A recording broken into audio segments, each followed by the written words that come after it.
우선 이 소설의 가장 큰 뼈대부터 한번 이야기를 해보죠. 네. 우선 백석 시인으로 보이는 주인공 기행, 백석 시인이라고 단정짓기가 좀 애매합니다. 왜냐하면 소설적 주인공이라서. 하여튼 그 기행과 한국전쟁 직후에 경직되어가는 북한 사회 간의 갈등을 다루는 게 이 소설의 가장 큰 축이에요. 이 갈등을 통해서 소설은 뭘 드러내고자 했을까? 일단 큰 질문부터 한번 해보도록 하겠습니다. 다시 박인영 선생님께서.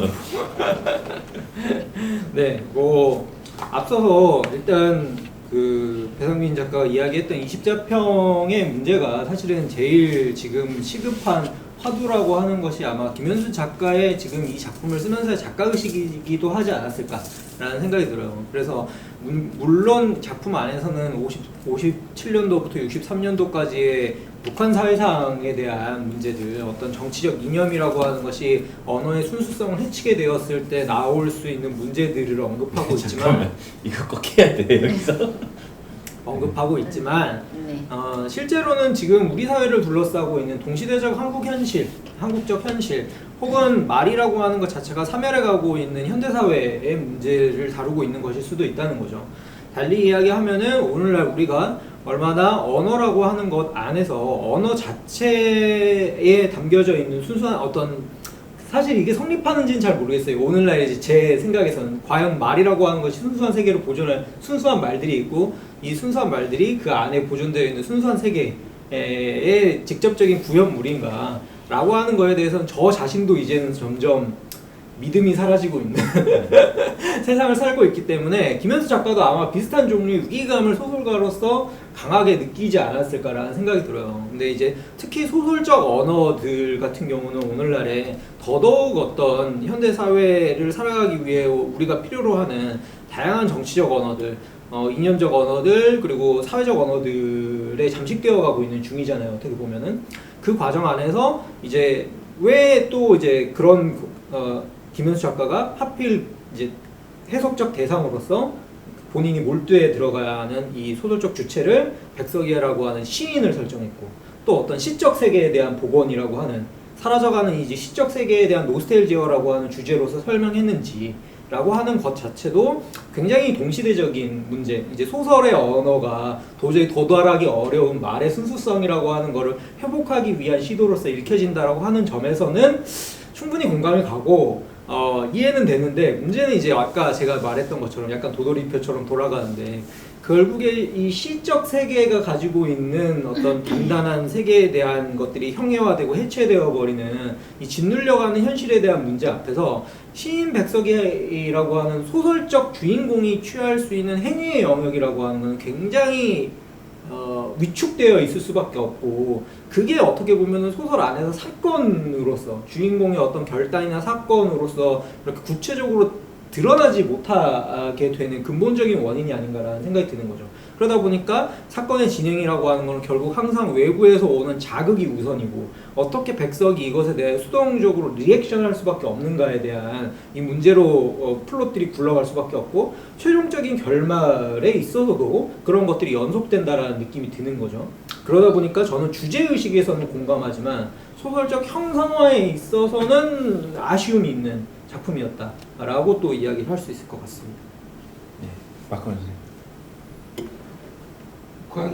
북한 사회에 대한 뭐 묘사나 이런 것들은 굉장히 좀 전형적으로 다뤄지고 있어서 그 부분에 대해서는 저는 뭐 제가 자세한 팩트를 알지 못하기 때문에 뭐 거기에 대해서 얘기를 할 수는 없는데, 아까 이제 뭐 얘기했던 맥주 순수령과 문학 순수령과 이어서 말씀을 드리자면, 근데 저는 이제 이 백석 시인 같은 경우에 좀 재미있는 것이 문학의 순수성을, 문자 문화의 순수성 혹은 그 한국어의 어떤 공동체적 가치 뭐 이런 것들을 잘 보존한 굉장히 뛰어난 시인, 천재적인 시인이면서도 동시에 또 음성 언어 그리고 후각적인 언어의 또 대가이기도 하잖아요. 사실 백석 시인이 음식에 관해서 쓴 그 심한 모아가지고 그 글만 모아가지고 뭐 논문도 있다고 하는데, 어쨌든 우리가 먹고 냄새 맡고 들었던 그 소리를 드러내는 여러 가지 이제 문자 들도 백석 시인의 굉장히 특기라는 점에서 사실 저는 문자 문화만으로 또 백석 시인을 환원시키기는 좀 어려운 것 같고요.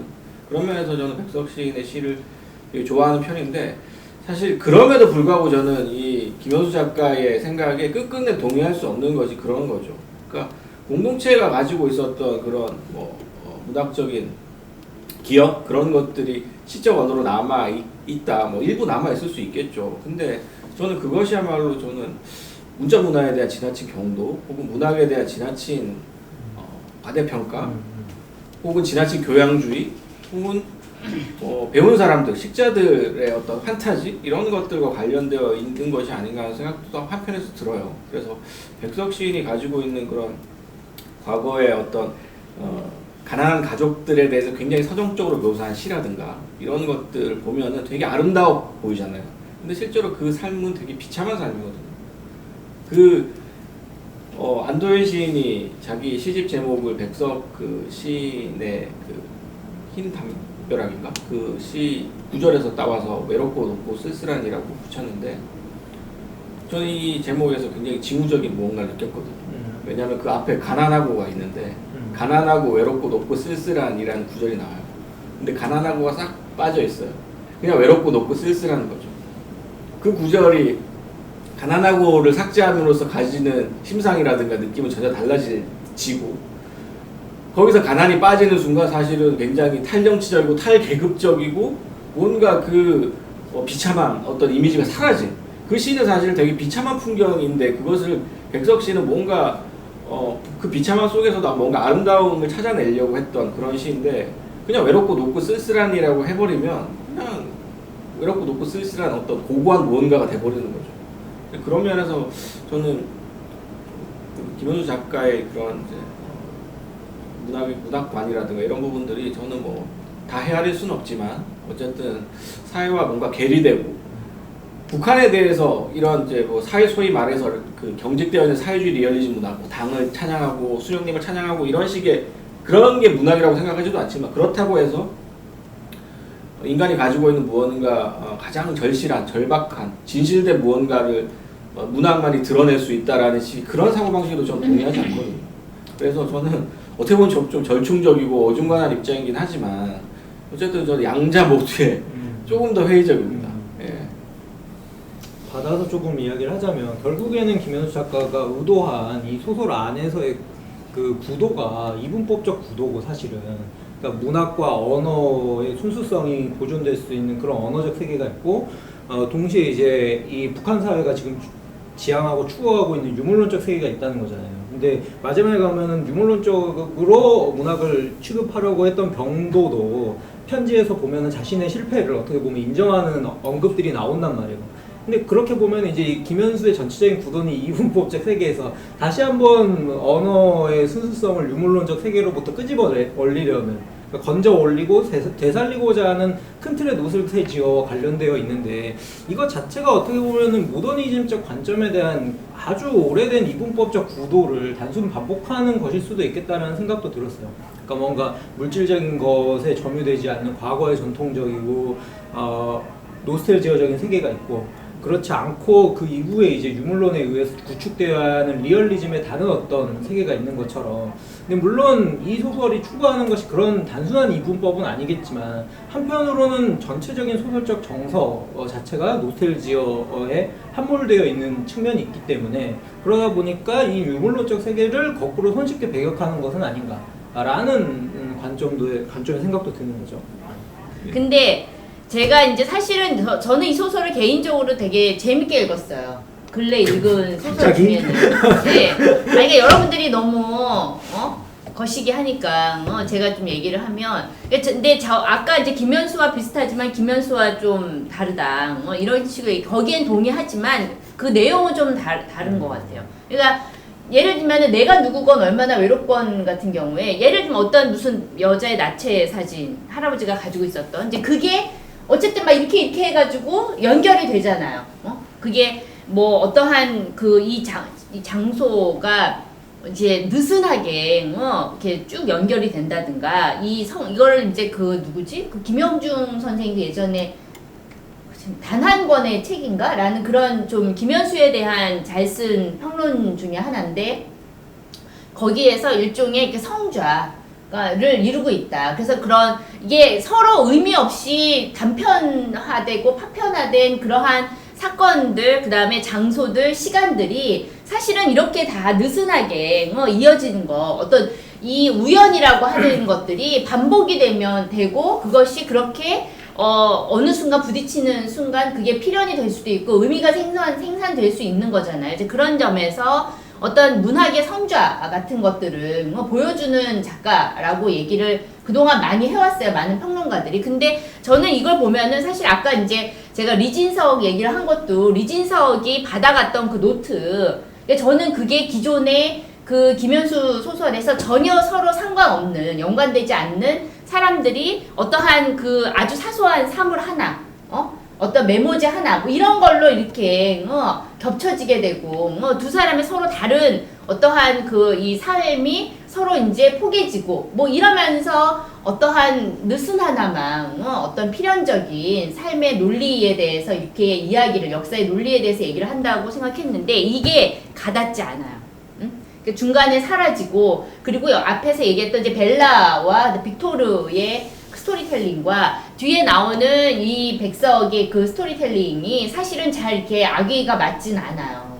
그냥 어떻게 보면은 제가 아까 처음에 이제 말이 정리가 안 돼서 하다가 이제 못한 그 무의미라고 하는 게, 그 이전에 김현수 소설은 어떻게든 의미 없는, 그러니까 예를 들면 그 단편 소설 중에 그 이혼한 부인이랑 우연히 만나가지고 전철역에서 만나서 안국동 그 근처를 쭉 돌았는데, 여기저기 골목길을 다녔는데, 그날 자기가 지도를 사가지고 안에 전처와 이제 다녔던 그 길을 쭉 이렇게 그려봤는데 이게 무슨 의미가 있을까? 이걸 들여다보니까 가운데에 뭐 몇백 년 된 그 무슨 해송인지 무슨 소나무가 있었다. 박지원 뭐 어쩌고저쩌고 뭐 이런 그런 식의 얘기를 해요. 그러면서 이게 뭐가 우연히 반복되면 이게 역사가 될까? 이 전처와 나의 이 하루는 어떤 의미가 있을까? 내 삶에서. 아까 이제 그런 식의 거를 끊없이 질문을 하죠.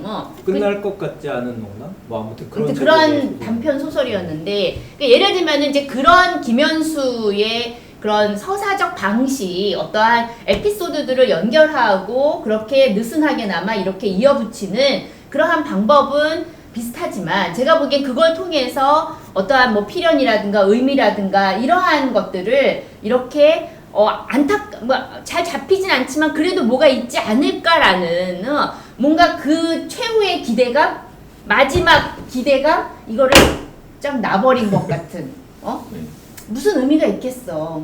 뭐 이렇게 살다가 그냥 양이나 치면서 새끼 양한테 젖이나 먹이면서 그렇게 사는 것도 사는 거지. 뭐 이렇게 뭐 시 쓰고 그렇게 뭐 아둥바둥 병도처럼 당에 충성하면서 뭐 더 큰 나를 당의 어떤 지침과 맞아 떨어지는 더 큰 나를 만들면서 뭐 그렇게 뭐 사는 거 뭐 그런 거만이 사는 거냐. 이렇게 속구석에 처박혀서 살 수도 있지. 뭐 그러니까 약간 그런 느낌이 들어서 저는 오히려 같은 중늙은이로서 이 소설 속의 어떤 그 백석이 이제 스스로 중늙은이라고 얘기를 하잖아요.